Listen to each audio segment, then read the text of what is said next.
जेव्हा माणसं एकत्र येतात तेव्हा मोठा इतिहास घडतो आणि तो इतिहास भविष्यात अनेकांना प्रेरणा देणारा असतो. गावखेडी समृद्ध झाली तरच देशाची दिशा आणि दशा बदलेल. याच ग्रामविकासाच्या नव्या अध्यायाला सुरुवात करून गावाचे वैभव असणारे प्रवेशद्वार आणि छत्रपती शिवाजी महाराज यांचे शिवस्मारक याचे नवनिर्माण पिंपळगाव रोठा या गावात होत आहे.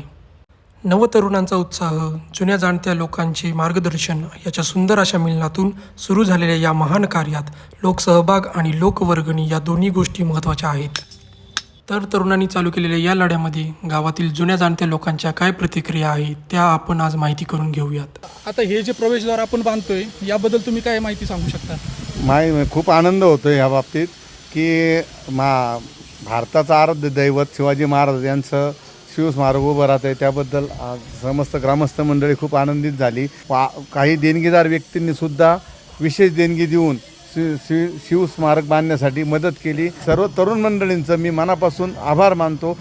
तरुण जो एकवटला आहे तर तरुणांबद्दल काय सांगसाल तुम्ही? तरुणांनी चांगलं काम हाती घेतले, चांगले कार्यकर्ते चांगले. प्रवेशीचं काम चालू झालेलं आहे याबद्दल तुमची काय प्रतिक्रिया आहे? याबद्दल मी पहिल्यांदा आनंद व्यक्त करतो की तरुणांनी हा चांगला उपक्रम हाती घेतलेला आहे आणि अनेक वर्षाचं हे प्रलंबित काम होतं. हे तरुणांच्या पुढाकारामुळं, सर्व गावाच्या सहकार्यामुळं हे पूर्णत्वाला जाणार आहे.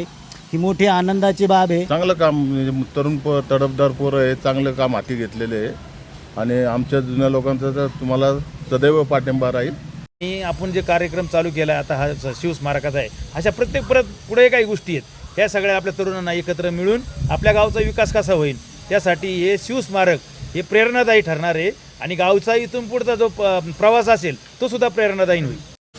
मी सर्व ग्रामस्थ सर्वांना विनंती करीन की आपली जी दरडोई 500 रुपये वर्गणी सर्वांनी द्यावी आणि ह्या कार्यात सहकार्य करावं.